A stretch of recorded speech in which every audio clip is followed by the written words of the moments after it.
5월은 가정의 달인 만큼 우리가 지난 주일에 좀 특별한 시간을 가졌죠. 우리 어린이 주일과 또 어버이 주일 우리가 그 기념해서 온 세대가 함께 통합 예배를 드렸습니다. 제가 지난주에 우리 성도님들에게 정말 큰 감동을 받은 것은요, 우리 여러분들께서 잊지 않고 우리 성도님들께서 아이들에게 나눠줄 과자를 들고 오신 것이었어요. 너무 감사했습니다. 제가 뭐 광고할 때는 뭐 한두 봉지 이렇게 가지고 오시면 된다 말씀드렸는데, 혹시라도 우리 성도님들께서 또 부족할까봐 걱정이 되셨던지 이렇게 아이들을 위해서 과자를 한아름 이렇게 들고 오시는 모습들을 이렇게 보면서 우리 아이들을 사랑하는 그 마음이 너무나 느껴졌고, 또 그래서 더 귀하고 감사했습니다. 덕분에 우리 지난 주일에 영유아 유치부, 뭐 유초등부, 우리 중고등부, 심지어는 우리 청년들까지 온 세대가 풍성한 간식 파티를 나누었어요. 그리고 12광주리가 남았어요. 12광주리는 아닌 것 같아요. 몇 광주리가 더 있습니다. 이번 주일까지 먹을 수 있을 만큼. 네. 여러분, 다음 세대를 생각해 주시고 또 마음 다해 섬겨주신 우리 성도님께 다시 한번 감사드립니다. 이와 관련해서 지난주일 제가 7층에 내려가서 이제 아이들 이렇게 모습을 보는데요, 양손에 이렇게 받은 선물 또 과자 이렇게 들고 참 그거 가지고 해맑게 이렇게 행복해하는 아이들 모습을 보면서 저의 정말 어린 시절 추억이 잠깐 생각이 나더라고요. 그때는 뭐 정말 별것 없었는데도 어린이 주일이 되면요, 그게 그냥 설레었어요. 그냥 그 자체가 너무 좋았어요. 한 번은 제가 초등학교 한 4학년 때로 기억하는데, 그때 저희 주일학교 선생님께서 저희 반 아이들 이제 어린이 주일 기념해서 밥을 한번 사주시겠다고 해서 중국집에 초대했어요. 근데 그때 제가 처음으로 볶음밥이라는 걸 처음 먹어봤습니다. 근데 그 맛이 지금도 잊을 수가 없어요. 그 어릴 때는 뭐 짜장면밖에 모르잖아요. 그것이 전부인 줄 알았던 제 인생에 처음 먹어본 중국집 볶음밥이었어요. 뭐 너무나 잊을 수 없는 맛이었고, 네. 아무튼 저에게 있어서 어렸을 때 가장 좋았던 추억들을 생각해 보면 대부분이 다 교회에서 경험했던 추억이더라고요. 저는 우리 한 꿈의 다음 세대 아이들이요, 그들이 가진 가장 행복한 추억이 저는 우리 교회 안에서 경험되어지길 축복합니다. 이처럼 우리 다음 세대뿐만 아니라 우리 청년들, 그리고 우리 장년들, 또 우리 시니어 어르신들 모두에 이르기까지 온 세대가 이 교회 안에서 경험되어지고 또 깨달아지고 누려지는 그 축복과 은혜의 물줄기가 막힘없이 흘러넘치되 과연 어디까지 흘러넘쳐야 하는가를 우리가 생각해 보면 저는 그곳이 가정이라고 믿습니다. 왜냐하면 성경 역사에서 교회보다 먼저 시작된 믿음의 공동체는요, 가정이기 때문이에요.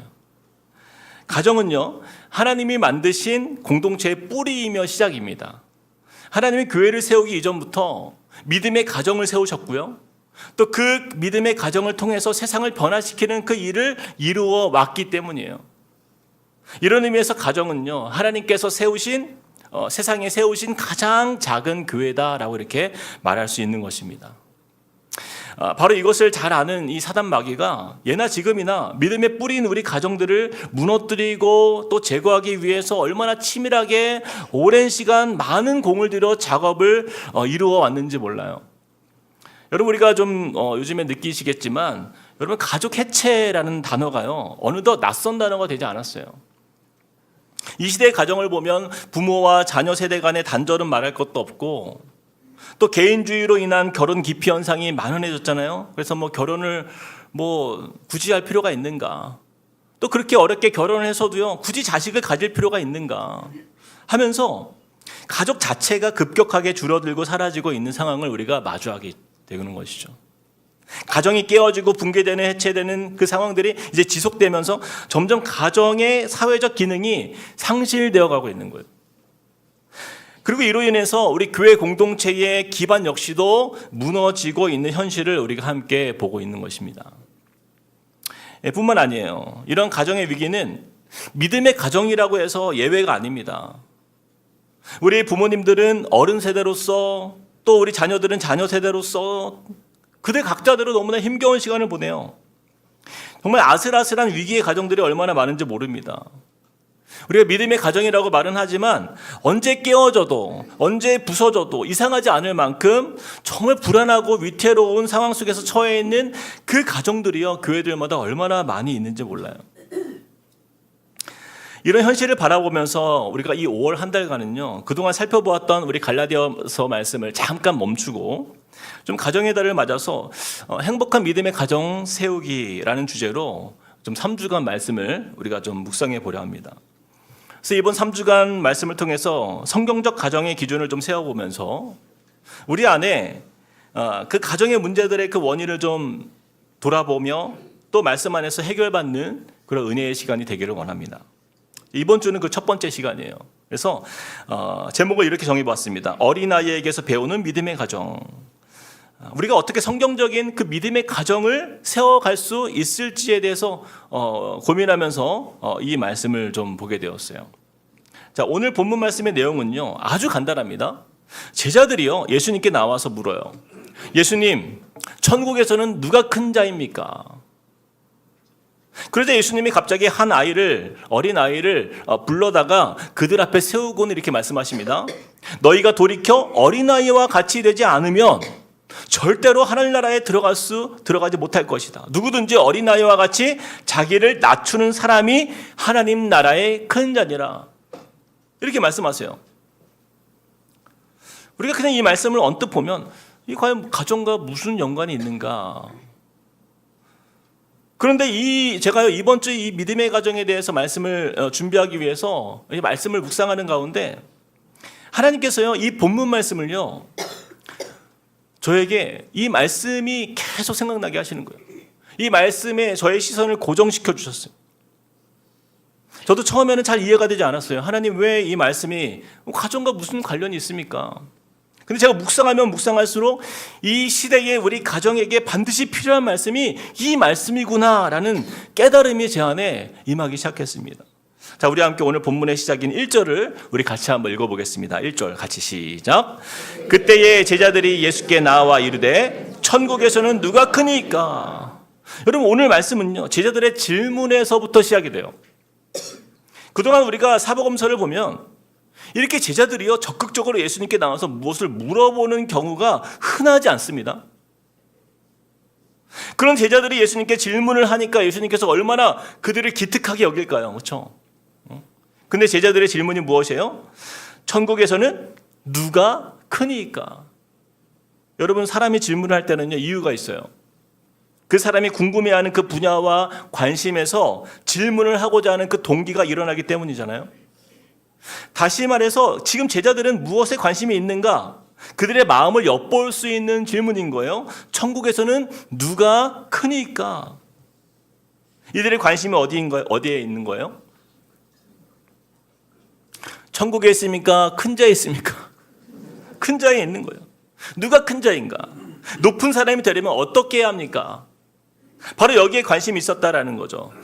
여러분 혹시 기억나실지 모르겠는데 얼마 전 고난주간 특별 새벽 부흥회 제가 첫날 설교할 때 제자들이 누가 큰 자인가를 놓고 서로 싸우고 다투었던 말씀을 나누었어요. 혹시 기억하십니까? 네, 이럴 줄 알았어요. 아침마다 새롭고 늘 항상 새로우신 하나님을 만나시는 우리 성도님들 축복합니다. 누가복음 그 22장 말씀이었는데 그 말씀에 보면 예수님께서 십자가를 지시기 전날 밤 제자들에게 마지막 만찬을 통해서 예수님의 살과 피를 기억해라 이렇게 말씀하시면서 성만찬이 끝났어요. 그런데 성만찬이 끝난 이후에 그들이 뭘 한 거예요? 서로 다툰 거예요. 무엇을 놓고 다툰 거예요? 누가 큰 자인가? 누가 큰 자인가? 다시 말하면 예수의 제자로 함께했던 3년간의 이 시간들 속에서 제자들의 가장 큰 관심사는요, 누가 높은 곳에 앉을 것인가? 누가 예수님의 오른팔인가 왼팔인가? 여기에 있는 거예요. 이 비교와 경쟁, 이 굴레 속에서 서로를 견제하면서 다투는 거예요. 그들은 생각했습니다. 예수님을 잘 따라다니면 예수님이 이스라엘의 왕이 될 때 우리도 좀 높은 자리에서 한 몫을 차지하지 않을까? 지금은 좀 고생 좀 돼도, 지금은 좀 어려워도 예수님이 이스라엘의 왕이 되면 나를 높은 자리에 앉게 해주실 거야. 이런 마음이 그들에게 있었던 거죠. 그래서 조금이라도 다른 제자들보다 높은 자리에 앉고자 자기들끼리 서로 뭐 김치 국물 마셔가면서 큰 자가 되고자 높은 자리를 탐했다라는 것입니다.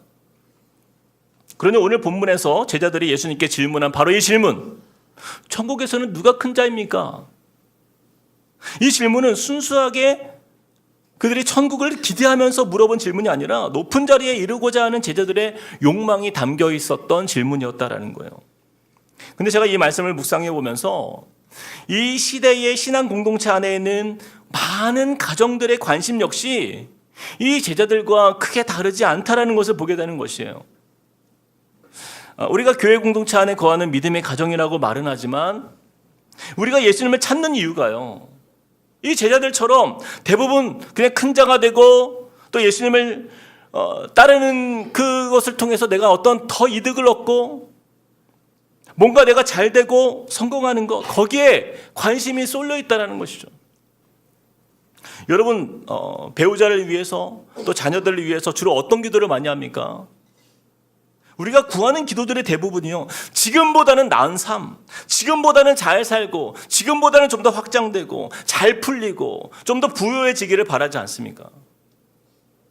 우리의 가장 큰 관심사가요, 우리 가족인 남편이 혹은 자녀들이 세상에서 뭐 엄청난 큰 자까지는 아닐지라도 그래도 남들이 볼 때는 참 잘 됐네, 그 소리 듣고 싶은 거 아니에요?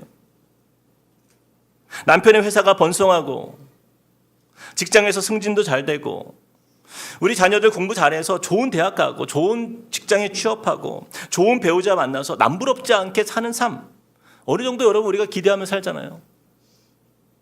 우리가 믿음을 가졌다라고 말은 하면서도 이 세상에서 높아지고자 하는 그 세상적 성공의 가치들이 여전히 우리 가정에 가장 중요한 것으로 자리 잡고 있는 믿음의 가정들이 너무나 많다라는 거예요. 근데 예수님의 대답을 보세요. 우리 함께 읽어봅시다. 2절부터 4절 같이 시작. 예수께서 한 어린아이를 불러 그들 가운데 세우시고 이르시되 진실로 너희에게 이르노니 너희가 돌이켜 어린아이들과 같이 되지 아니하면 결단코 천국에 들어가지 못하리라. 그러므로 누구든지 이 어린아이와 같이 자기를 낮추는 사람이 천국에서 큰 자니라. 예수님께서요, 제자들에게 중요한 말씀을 하세요. 어린아이를 불렀습니다. 그리고 그들 가운데 그 어린아이를 딱 세워놓고 말씀하시는 거예요. 누구와 같이 되지 아니하면, 이 어린아이들과 같이 되지 아니하면 천국에 들어가지 못하리라.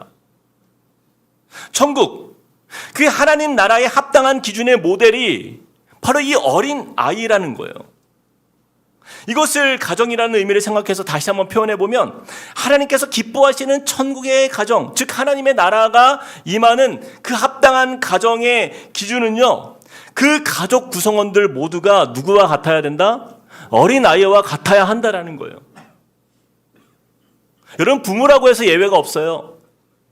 여기에 계신 부모도 자녀도 모두 누구와 같아야 된다고요? 어린아이와 같은 신앙을 우리가 가져야만 우리가요, 우리의 가정이 천국을 경험할 수 있고 이 땅에서 하나님 나라를 이루는 그 가정이 될 수 있다라는 것입니다. 여기서 우리가 한 가지 오해해서는 안 되는 부분이, 오늘 말씀에서 예수님이 이 어린아이의 모든 부분을 배워야 한다, 그런 의미에서 말씀을 하시는 것이 아니라 이 어린아이들만 가진 그들의 몇 가지 특징적인 부분을 배우고 닮아야 된다는 것을 강조하기 위해서 이 어린아이와 같아야 한다라는 표현을 쓰신 거예요. 자, 그렇다면 믿음의 가정을 세워가기 위해서 우리가 배워야 하는 이 어린아이의 믿음은 무엇인지 우리가 이 시간에 두 가지로 한번 나누어 살펴보겠습니다. 첫 번째입니다. 어린아이에게서 배우는 믿음의 가정 세우기. 같이 시작.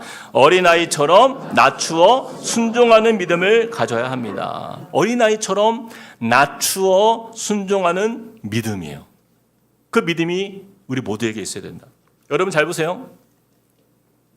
4절에 이렇게 말씀합니다. 4절. 그러므로 누구든지 이 어린아이와 같이 어떻게 해요? 자기를 낮추는 사람이 천국에서 큰 자니라.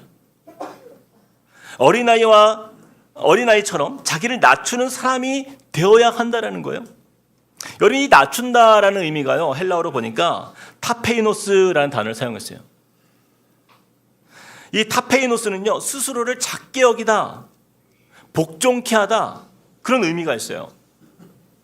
다시 말하면 어린아이는요, 그 부모의 말씀 앞에서 자신을 작게 만들어 그 말씀에 순종한다라는 의미예요.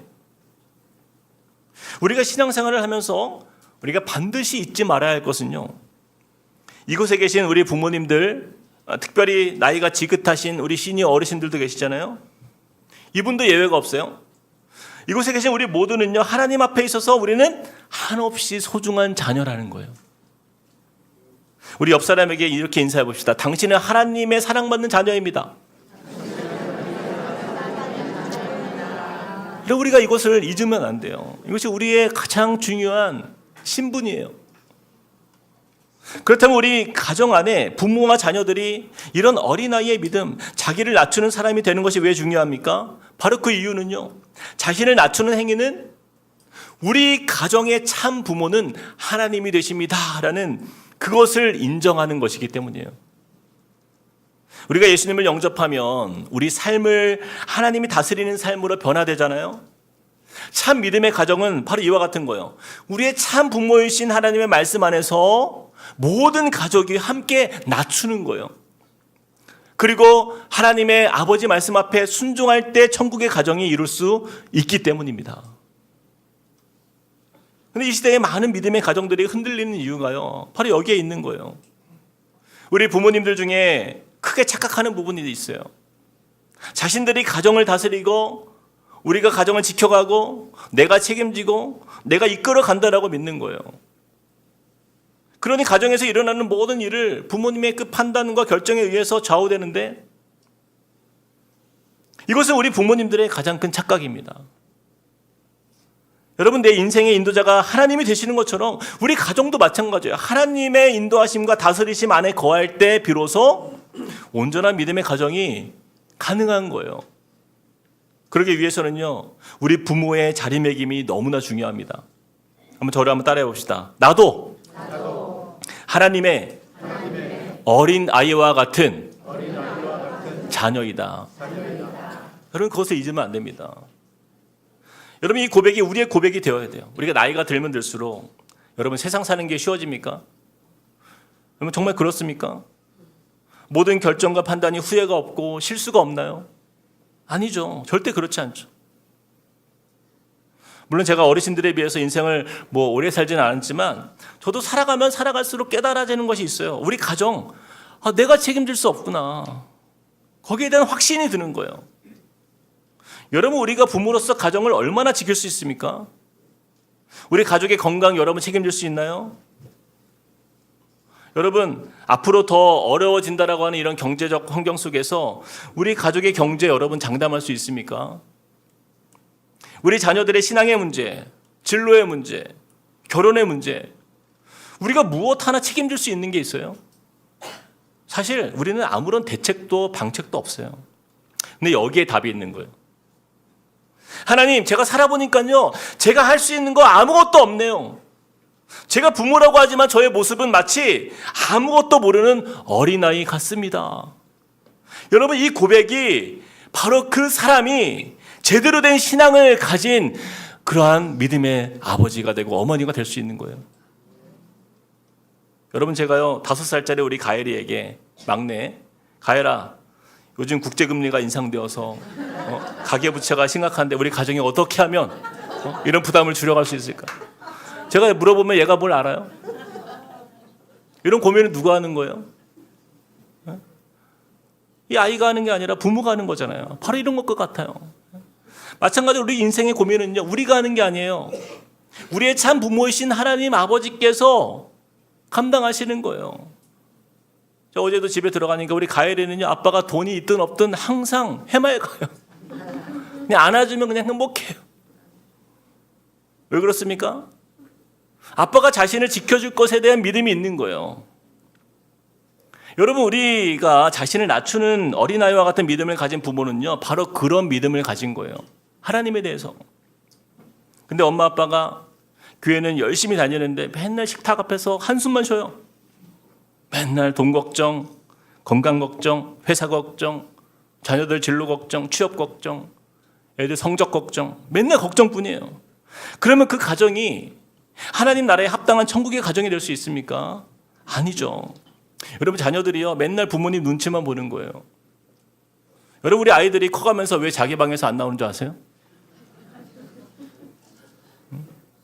부모님과 함께 있으면 맨날 한숨, 부정적인 말, 그게 오고 가니까 모든 가정의 짐들을 엄마 아빠가 다 짊어지고 있으니까 그 염려와 걱정의 한숨 소리를 듣는 것도 하루 이틀이죠.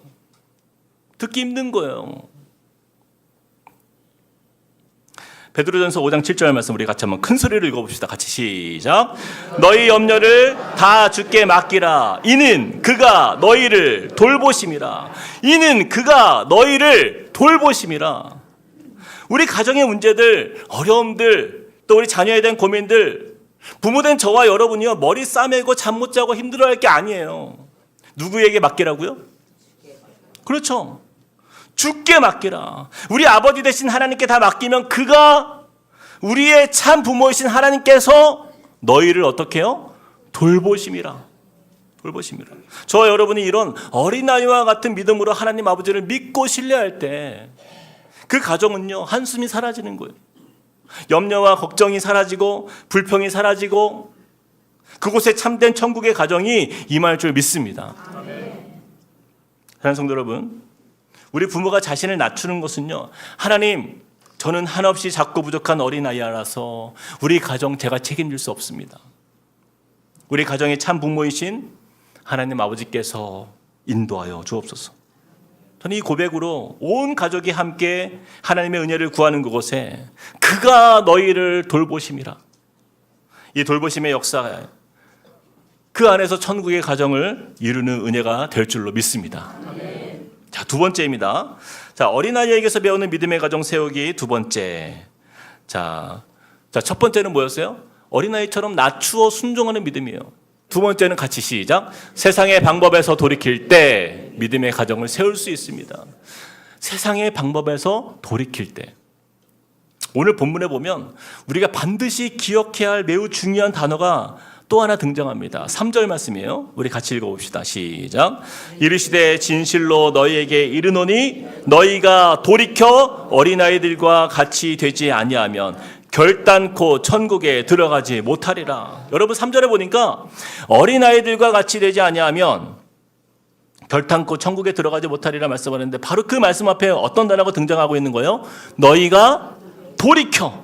너희가 돌이켜. 이 단어를 우리가 좀 주목해야 돼요. 너희가 돌이켜. 이 돌이켜라는 단어가 이 원어적으로 보면 돌리다, 바꾸다, 전환하다 이런 의미가 있어요.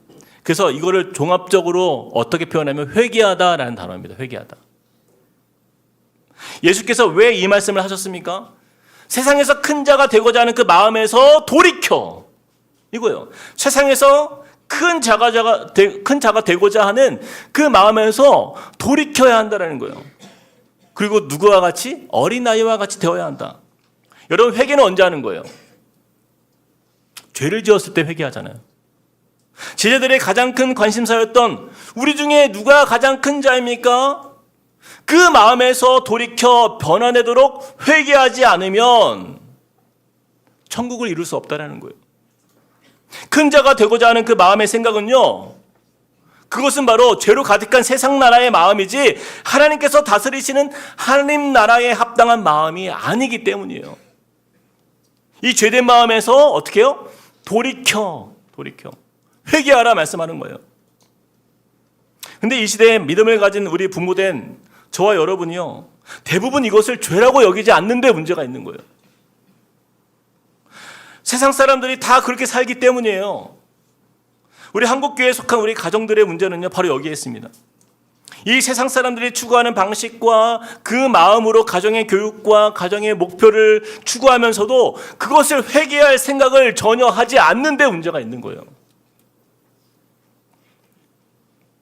이것을 죄로 여기지 않으니 세상에서 높아지는 것을 하나님 앞에서 당당하게 요구합니다. 괜찮은 줄 알아요. 그래서 하나님께 따지기도 합니다. 왜 남들은 맨날 남들 배우자는 이렇게 잘 되고 일도 잘 풀리는데 왜 우리 가정은 이렇게 어렵습니까? 하나님께 막 따지는 거예요. 왜 남들 자녀는 저렇게 공부도 잘하고 취업도 잘하고 결혼도 잘하고 애도 잘 낳고 왜 우리 가정은 이 모양입니까? 온통 우리의 관심은요, 잘 사는 데 있어요. 하나님 덕 좀 보자는 거예요. 우리 가정 하나님 믿으니까 뭔가 세상에서 좀 술술 잘 풀리고 연봉도 좀 올라가고 하나님 덕에 승진도 좀 하고 사업도 좀 성공하고 사람들에게 좀 인정도 받고. 여러분 잘 생각해 보세요. 정말 이것이 하나님이 우리에게 바라시는 모습일까요? 아니면 우리 부모님들의 욕심에서 비롯된 바람일까요? 우리가 믿음을 가졌다라고 하지만 세상 성공을 구하는 부모의 욕심, 그런 배우자의 욕심 아닙니까? 여러분 성경을 한번 살펴보세요. 어디를 봐도요, 예수님께서 단 한 번도 우리가 세상에서 좋은 대학 가야 인정받고 또는 좋은 회사 다녀야 되고 또한 연봉이 높아져서 실력 있으면 그때 하나님 우리를 칭찬하시고 야, 너 참 큰 회사 다니는구나, 멋있다, 그런 이야기가 단 한 번도 없어요, 성경에. 여러분 성경을 잘 보세요. 오히려 우리에게 이렇게 말씀합니다. 너희가 돌이켜 어린아이들과 같이 되지 아니하면. 이 부분 듣고 싶지 않은 거예요. 여러분 제자들이요, 가장 큰 자가 되는 것에 관심을 가졌을 때 여러분 예수님은 그 반대로 누구를 언급하는 거예요? 가장 작은 자, 가장 낮은 자, 어린아이를 언급하고 있는 거예요. 여기서 어린아이라는 단어가 가진 또 다른 의미가 있는데 바로 섬기는 자입니다. 섬기는 자. 더 큰 자, 높은 자, 섬김을 받는 자리, 그게 아니라 섬기는 자를 얘기하고 있어요. 섬기는 자. 어린아이는요, 작고 힘없는 자, 바로 그 의미인 거예요. 그래서 이 같은 말씀을 마가복음에서는요 이렇게 표현합니다. 자, 마가복음 9장 35절에서 36절 같은 본문을 이렇게 말씀하고 있어요. 같이 한번 읽어봅시다. 시작. 예수께서 앉으사 12제자를 불러서 이르시되 누구든지 첫째가 되고자 하면 무사람의 끝이 되며 무사람을 섬기는 자가 되어야 하리라 하시고 어린 아이 하나를 데려다가 그들 가운데 세우시고 안으시며 제자들에게 이르시되. 보세요. 마가복음에서는요 같은 본문을 어린아이를 섬기는 자의 모델로 언급하시는 거예요. 여러분 가장 성경적인 가정은, 가장 하나님 뜻 안에서 이루어지는 믿음의 가정의 근본은요 바로 섬김이 넘치는 가정입니다. 여러분 이 섬김이요 가정의 첫 시작부터 등장하는 것을 오늘 볼 수 있어요. 여러분 가정이 처음 이 땅에 탄생될 때가 언제입니까? 아담과 하와잖아요. 그 시작을 보세요. 창세기 2장 18절 말씀. 여호와 하나님이 이르시되 사람이 혼자 사는 것이 좋지 아니하니, 같이 시작. 내가 그를 위하여 돕는 배필을 지으리라 하시니라. 여러분 잘 보세요. 가정의 시작인 남편과 아내가 등장할 때 어떻게 지으셨다라고요? 돕는 배필을 지으리라. 나를 통해 배우자가 섬김을 받도록 시작되는 것이 가정의 시작이에요. 그런데 우리는 어때요? 우리 가정에서 섬기는 것에 대한 가르침과 그 섬김의 본을 잘 세우고 있냐라는 거예요. 근데 우리 한국의 부모님들을 보면 믿음 있는 부모님들이나 믿음이 없는 부모님들이나 크게 다르지가 않아요. 섬기는 것에는 크게 관심이 없어요. 오히려 공부 잘해서 섬김을 받는 자리에 오르기를 너무나 열망합니다. 그래서 하는 말이야. 야, 너 공부만 열심히 해. 나머지는 엄마 아빠가 다 해줄게. 공부만 하래요. 공부만. 다 해줄게. 나머지는. 지금 이야기를 듣고 와, 정말 그래, 맞아, 그랬으면 좋겠어. 그러시는 분 아무도 잘못 가는 거예요 지금. 이 말씀의 의미를 잘 해석해야 됩니다. 저는 정말 세상에서요 우리나라, 우리 한국의 부모님들만큼 불쌍한 부모님들 없어요. 정말 그렇게 생각해요. 자녀들 교육시킨다고 그 학원비, 과외비 벌기 위해서 정말 잠도 못 자고 일하는 거 아닙니까? 요즘에 아빠들이요 얼마나 불쌍하냐면요, 자녀들보다 용돈이 적습니다. 자녀들보다 더 많은 용돈을 쓰는 부모를 제가 최근에 본 적이 없어요. 그런 강 큰 아빠를 본 적이 없어요. 애들 공부시킨다고 요즘 부모님들이요 뭐 자기 옷 하나 제대로 삽니까? 너무 불쌍해요. 엄마들도 뭐 크게 다르지 않아요. 도대체 왜 우리나라는 이렇게 공부에 한이 맺힌 나라가 되었는가? 공부보다 중요한 게 없어요. 뭐 인성, 품성, 신앙, 가정교육 다 뒷전입니다. 제가 얼마 전에 뉴스를 보다가 정말 충격적인 뉴스를 봤는데, 여러분 7세고시라고 들어봤어요? 7세고시. 추적 60분에 나왔어요. 이 7세고시가요, 우리나라에만 있는 단어입니다. 대치동의 아이들이요, 이 아이가 앞으로 의대를 가기 위해서 대치동의 빅5 학원에 들어가야 돼요. 그 빅5 학원의 입학 시험이 7세고시예요. 근데 이게 유행이 됐어요. 유행이 됐어요.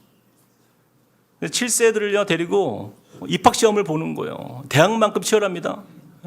이 만 6세, 7세밖에 안 된 어린아이가 한글, 영어, 수학, 그리고 논술까지 시험을 봐요.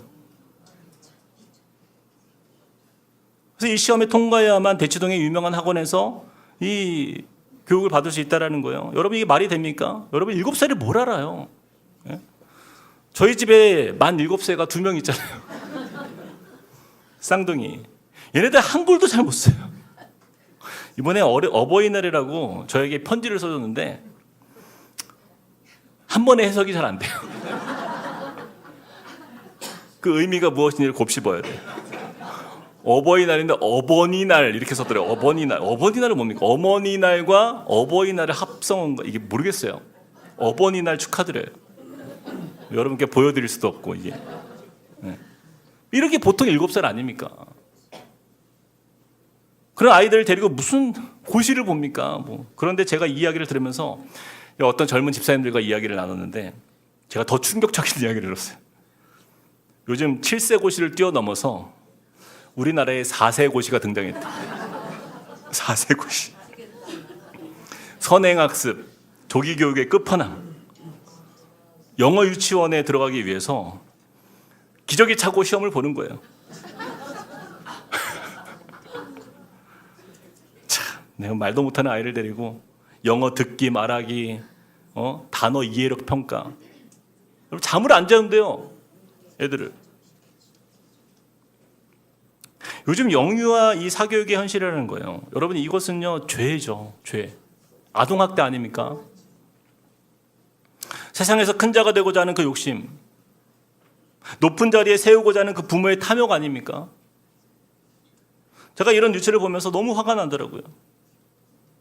그렇게 시키는 부모님들에게 묻고 싶어요. 만약에 자기들 그 부모님이 자기들 어렸을 때 그렇게 공부시키면 감당되겠냐라는 거예요. 자기들도 못할 거 아니에요. 죄 아닙니까? 죄.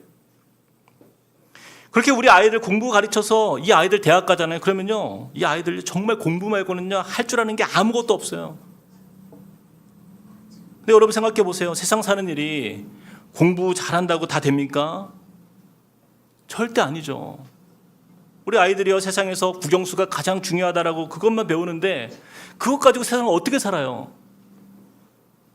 우리가 인생 살아봐서 알잖아요. 학교에서 배운 국영수가 세상에서 사는데 그렇게 크게 도움이 되지 않아요. 여러분, 마트 가서 물건 살 때 막 미분적분 고려해서 막 고민하면서 동계산합니까? 아니잖아요. 여러분, 우리나라가 이 사교육의 저주의 사슬을 끊지 못하면 우리 한국 사회의 가정은요, 아무리 믿음의 가정 세워도 절대로 천국을 이루는 가정 이룰 수 없어요. 우리 아이들이요, 우리 부모님들이 만들어 놓은 이 비정상적인 이 사회 구조의 피해자가 되어서요, 이 말도 안 되는 이 과도한 경쟁과 비교 속에서 이 극단주의적인 그 성과 중심주의의 감옥에 갇혀 있는 거예요. 근데 그 피해는요, 부모도 똑같아요. 자녀들의 그 심리적 불안과 위축과 우울증이요, 고스란히 부모에게 다 부모가 감당해야 되잖아요. 뼈빠지게 일해서 자녀에게 투자한 대가가요, 부모에 대한 감사가 아니라 부모에 대한 증오와 반항으로 이어지는 이 우리나라의 이 골마가는 이 가정의 현실을 피할 수가 없게 되는 거예요. 제가 예전에 한번 어떤 청년이 부모님에 대해서 엄청 실망해가지고 저에게 찾아와서 상담한 적이 있어요. 오래전 일인데, 목회자가 되고 싶어서 신학교에 가겠다. 부모님께 말씀드렸더니 난리가 난 거예요. 난리가. 내가 너를 어떻게 키웠는데, 도대체 어떻게 키웠는지 모르겠어요. 얼마나 어떻게 키웠길래. 아버지가 장로님이시고 어머니가 권사님이에요. 근데 부모님이요, 다른 사람이 신학한다면 내가 축복할 수 있지만 너만은 안 된다. 내 자식만은 안 된다. 내가 너를 어떻게 키웠는데. 공부를 잘했거든요. 공부 잘하는 놈이 왜 그 고생길을 가려냐 하는 거예요. 내가 이러려고 너 공부시켰냐? 아니, 어릴 때는 하나님 열심히 믿어야 한다고 그렇게 가르쳐 놓고서는 이제는 하나님을 열심히 믿으려고 하니까 나무라는 거예요. 뭐 아이들 보고 어떻게 살라라는 거예요 도대체. 여러분, 직분만 장로고 권사지 그 마음이요 세상 사람들이랑 똑같지 않습니까? 내 자식 세상에서 잘 되는 그것에 관심 있는 거 아니에요? 제가 앞으로 볼 거예요. 우리 교회에서 혹시 목회자가 되었다는 그 아이가 나올 때 여러분들의 반응을 한번 보겠습니다. 저는요, 이 성공 만능주의가 지배하는 이 지옥 같은 한국 가정의 현실을 천국의 가정으로 전환할 수 있는, 바꿀 수 있는 그 비결이 바로 이 말씀에 있다고 믿어요. 3절, 이르시되 진실로 너에게 이르노니 너희가 어떻게 해요? 돌이키는 거예요. 회개해야 돼요. 이 죄된 세상의 방식대로 살아온 우리 부모 세대가 회개하고 돌이키지 않으면 불가능하다라는 거예요. 우리의 참 부모이신 하나님 아버지를 우리가 믿어야 됩니다. 그리고 세상에서 높아지는 자가 되도록 힘쓰는 것이 아니라 이 어린아이처럼 섬기는 자의 그 기쁨을 우리가 몸소 자녀들에게 보여주고 우리 자녀들과 함께 이 어린아이처럼 그 섬김의 자리로 함께 나아가야 하는 그런 것이죠. 아까 우리가 읽었잖아요. 마가복음 9장 35절. 예수께서 앉으사 12제자를 불러 이르시되 누구든지 첫째가 되고자 하는 사람은 뭇 사람의 끝이 되며 뭇 사람을 섬기는 자가 되어야 하리라. 그래서 우리 다음 세대 자녀들의 공부의 목적이 바뀌어야 돼요. 나 잘 되기 위해서 공부하는 게 아니라 공부해서 남 주는 인생, 공부해서 남을 섬기는 인생. 공부의 목적이 그저 취업이나 어떤 신분 상승을 위한 목적이 아니라요, 믿음의 부모로서 섬기는 자의 행복의 가치를 가르쳐주고 나의 작은 섬김을 통해서 이 아이의 인생을 통해서 연약한 자, 어려운 자, 소외된 자들이 더불어 행복하게 살아갈 수 있는 세상을 꿈꾸도록 우리 부모 세대가 먼저 돌이켜야 하는 것입니다. 말씀을 맺겠습니다. 가정은요, 우연히 필요에 의해 만들어진 제도가 아니에요. 가정은 하나님이 직접 디자인하셨고 창조의 질서 안에서 세우신 최초의 공동체다, 바로 이것입니다. 그게 가정이에요. 그러므로 천국의 가정은 절대 그냥 이루어지지 않아요. 그냥 세상 풍류에 따라서 적당히 살면서 우리 가정이 천국의 가정이 될 것이다, 여러분, 절대 그렇게 만만하게 우리가 볼 수 있는 것이 아닙니다. 막연하게 시간이 흐른다고 해서 그냥 이루어지는 것이 아니에요. 부모된 우리가 하나님을 참 부모로 모신 하나님의 어린아이와 같은 믿음을 가졌을 때 우리는 온전한 믿음의 가정을 세워갈 수 있는 것입니다. 그러기 위해서 먼저 우리 자신이요, 먼저 어린아이처럼 낮추어 나의 가정의 주도권을 내가 붙드는 것이 아니라 참 아버지 되시는 하나님께 내어드리고 그 말씀에 순종하는 그 어린아이의 믿음을 가지는 우리 한꿈의 성도님들 되시길 소망합니다. 그리고 또한 죄로 가득한 세상의 방식과 방법에서 돌이켜서 우리가 회개함으로 온 가족이 섬김의 능력을 추구하는, 그 섬김의 능력 아래서 하나님의 나라가 우리 아이들에게 경험되어지는 행복한 믿음의 가정 세우시는 저와 여러분들 되시길 주님의 이름으로 축복드립니다. 우리 말씀을 기억하면서 우리 함께 찬양할 때에, 여러분, 우리 아까 불렀던 찬양인데요, 주의 가정, 이 가사를요 정말 우리가 마음에 새기면서 불렀으면 좋겠어요. 이것이 우리의 소망입니다. 믿음으로 사는 가정, 그 기준이 여기에 나와요. 마른 떡 하나에도 화목할 수 있는 가정. 마른 떡은 이제 별 볼 일 없는 거잖아요. 맛이 없어요. 근데 그거 하나 있을 때 그것을 가지고도 화목할 수 있는 그러한 가정, 여러분, 우리가 꿈꾸는 가정 아닙니까? 고난이 올 때 하나님이 돌보시네, 우리의 참 아버지가 되시는 그 주님 앞에 우리 온 가족이 어린아이처럼 함께 그 아버지 하나님의 돌보심을 기대하는 그런 은혜의 가정, 우리가 함께 꿈꾸면서 함께 이 찬양으로 주님께 나아갑시다. 믿음으로 사는 가정은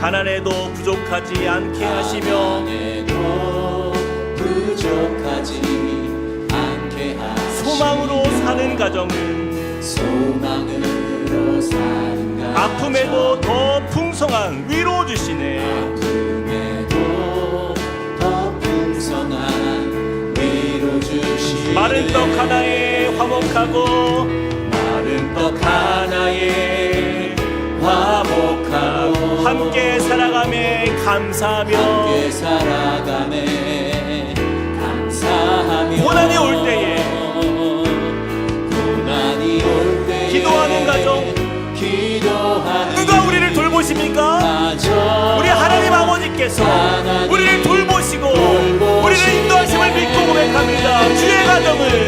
주의 가정은 작은 천국이라 주의 가정에 참된 행복이네. 참된 행복 이 땅에 살아가는 이 땅에 살아가는 모든 주가 지키시고 항상 인도하시니 우리 다시 한번 선포합시다. 믿음으로 사는 가정은 믿음으로 사는 가정 가난하고 돈이 없어도 그래도 부족하지 않게 하시는 주님을 만나는 자리 소망으로 사는 가정은 소망으로 사는 가정 아픔에도 더 풍성한 위로 주시네. 아픔에도 더 풍성한 위로 마른 떡 하나에 화목하고 마른 떡 하나에 화목하고 함께 살아가며 감사하며 함께 살아가네 주님께 감사합시다. 고난이 올 때에 기도하는 가정 고난이 올 때에 기도하는 하나님께서 우리 가정을 돌보심을 믿고 고백합니다. 돌보시네 주의 가정은 작은 천국이라 주의 가정에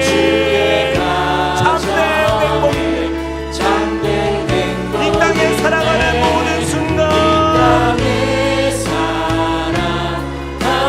주가 지키시고 항상 인도 주의 가정은 작은 천국이라 주의 가정은 작은 천국이라 주의 가정에 참된 행복 이 땅에 살아가는 모든 순간 세상 끝날까지 항상 인도하시리 항상 인도 세상 끝날까지 항상 인도하시리 세상 끝날까지 항상 인도하시리. 우리 시간에 같이 한번 기도합시다. 너희 염려를 다 주께 맡기라. 이는 그가 너희를 돌보심이라. 우리 가정은요 우리 부모의 능력이 아니에요. 우리 부모의 지혜와 우리가 가지고 있는 그리고 그런 것들 별로 의지할 바가 못 되는 거 우리가 너무나 잘 알지 않습니까? 참 아버지 되시는 하나님 앞에서 우리가 어린아이처럼 그 말씀 앞에 순종하며 주님의 인도하심을 구하며 그렇게 주의 가정을 세워가는 그곳에 하나님이 역사하십니다. 주님이 우리를 돌보신다 약속하셨어요. 우리 같이 한번 믿음을 달라고 기도합시다. 하나님, 우리 부모된 우리의 인생 속에 하나님 우리가 그렇게 살지 못했습니다. 이 시간 우리가 돌이켜 회개합니다. 주님, 우리의 마음에 다시 한번 주님의 가정을 이루어가는 믿음의 가정 세워갈 수 있도록 은혜를 주시사 하나님, 우리는 낮아지고 우리는 어린아이처럼 우리가 주님을 온전히 의지하며 주님께 구하며 나아가는 참 부모의 삶을 살아갈 수 있도록 은혜를 달라고 우리 같이 한번 기도하며 나가시겠습니다. 사랑과 은혜 하나님 주님을 의지합니다. 하나님, 우리의 고백 속에 주님의 영광 나타나기 원합니다. 하나님, 주님의 말씀 앞에서 우리가 겸손하게 주님을 의지하는 하나님 그러한 은혜의 가정, 하나님 우리가 먼저 주 앞에 낮아지고 엎드려지고 하나님 주님 앞에 어린아이와 같은 마음으로 주님을 의지하게 하여 주시옵소서. 주님 우리는 할 수 없습니다. 주님 나는 연약합니다. 내가 할 수 있는 것이 아무것도 없습니다. 하나님 그런 우리 가정을 주님이 돌보시고 주님이 은혜 주시고 주님이 이끌어가시고 주님이 세워가시고 주님이 우리를 정말 주님의 축복 가운데 함께하여 주실 줄 믿습니다. 하나님 신체는 주님을 의지하는 하나님 믿음의 부모가 될 수 있도록 인도하여 주시옵소서. 하나님 우리의 가정에 하나님 참 부모가 되시는 하늘 온전히 의지하는 그곳에서 하나님 주님의 말씀이 우리 안에 생명으로 능력으로 나타나게 하여 주시고 우리 자녀들과 우리 온 가정이 주 안에서 화목을 이루어가며 천국을 이루어가며 하나님 복된 가정되도록 우리를 붙들어 주시옵소서. 하나님 주님의 역사 그 은혜가 우리의 삶에 넘치길 원합니다. 하나님 우리가 소망하는 가정이 아니라 하나님이 기뻐하시는 가정의 모습을 우리가 함께 이루어가도록 역사하여 주시옵소서. 주님의 크신 은혜 안에서 하나 우리가 놀이터에 향해 나아가오니 주여 우리의 마음이 오직 주님께 향하게 하여 주시고 은혜 더하실 주님을 온전히 믿고 바라는 모두가 되게 하여 주시옵소서. 우리 한 번 더 이 시간에 같이 한번 기도할 때 우리 가정을 위해서 기도합시다. 하나님 참 우리의 가정이 연약합니다. 참 그동안 상처가 너무나 많고 또 아내와 남편의 관계 안에서도 또 우리 부모와 자녀의 관계 안에서도 우리의 기대와 너무나 다른 모습 또 나의 생각과 너무 다른 내가 생각했던 가정의 모습이 이런 게 아닌데 그러면서 어디서부터 이 문제의 실마리를 풀어가야 할지 너무나도 모르겠는 그 상황 속에 놓인 우리 가정들 하나님 이 시간 임하여 주시옵소서. 하나님의 나라가 임하게 하여 주시옵소서. 주님 우리의 삶을 주님께 맡깁니다. 가장 낮은 자리에서 주님 내가 섬기겠습니다. 우리 가정을 위해서 내가 섬기겠습니다. 그 섬김에 본이 되신 예수님을 따라서 우리도 우리의 배우자와 우리 부모님 우리 자녀들 그 섬기는 자리에서 정말 놀라운 회복의 역사 은혜의 역사 천국이 임하는 역사 볼 수 있도록 주님 지혜와 은혜와 사랑을 더하여 주시옵소서. 우리 가정을 주님이 그렇게 세워가시고 이끄시고 인도하여 주실 믿습니다. 우리 같이 한번 가정을 위해서 주여 한번 외치고 기도하겠습니다. 주여 아버지 하나님 우리의 가정들을 주 앞에 올려드립니다. 하나님 우리 안에 여러 가지 문제가 많이 있고 어려움이 있지만 하나님 우리가 감당할 수 있는 것이 아니라 주님이 이루어 가시는 자리인 줄 믿습니다. 주님 함께하여 주시고 역사하여 주셔서 하나님 정말 주님이 우리의 가정들을 향한 아름다운 주님의 역사 나타나고 주여 이 시간 함께하여 주시고 성령의 충만함으로 임하여 주시옵소서. 어린아이들과 같이 되지 않으면 너희가 천국에 들어가지 못하고 천국이 임하지 못하는 나라 그러한 가정 되지 않도록 하나님 우리에게 하나님 이 어린아이처럼 자신을 낮추는 믿음을 우리에게 허락하여 주시고 섬김의 자리로 나아가기 원합니다. 사랑하는 자리로 나아가기 원합니다. 하나님 너들을 품고 기도하며 긍휼히 여기시며 하나님의 사랑으로 나아가는 믿음의 가정 되게 하여 주시옵소서. 하나님의 은혜로 우리가 다시 일어서게 하여 주시고 우리 각 가정 안에 넘치는 주님의 역사를 보게 하여 주시사 하나님의 크신 은혜 안에서 주님의 나라를 보게 하여 주시옵소서. 하나님의 역사를 보게 하여 주시옵소서. 하나님의 회복의 역사 국민의 역사 사랑의 역사가 하나님 날마다 경험되어지도록 우리 가정들 위해 임하게 하여 주시고 함께하여 주시옵소서. 주님 우리가 주님의 사랑받는 하나님의 자녀인 것처럼 하나님 우리가 서로를 존귀하게 하고 감사하며 하나님 그렇게 은혜의 가정 이루어가도록 주여 역사하여 주시옵소서. 우리 다 함께 그 자리에 일어나서 찬양하겠습니다. 화려하지 않아도 화려하지 않아도 정결하게 사는 삶 가진 것이 적어도 감사하며 사는 내게 주신 작은 힘 나눠주며 사는 삶 우리 가정이 이렇게 섬기는 자리에 서게 하여 주시옵소서. 이것이 나의 삶의 행복이라오. 눈물 날 일 많지만 눈물 날 일 기도할 수 있는 것 기도할 수 억울한 일 많으나 억울한 살아가는 것, 주를 위해 찾는 비록 것, 짧은 작은 삶, 비록 짧은 작은 주 뜻대로, 우리 아버지의 뜻대로 내가 살길 원합니다. 주님 우리를 낮추어 주시고 순종하며 주님을 섬기는 마음으로 우리 가정을 섬기게 하여 주시옵소서. 이것이 행복이라 세상은 알 수 없는 세상은 알 수 없는 하나님 선물, 하나님 선물, 이것이 행복이라오. 하나님의 자녀로 살아가는 것, 이것이 행복. 한 번 더, 이것이 행복, 이것이 행복이라오.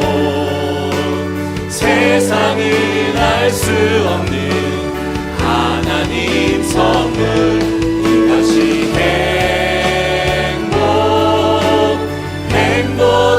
행복이라오. 하나님의 자녀로 살아가는 것, 이것이 행복. 하나님의 자녀로 살아가는 것,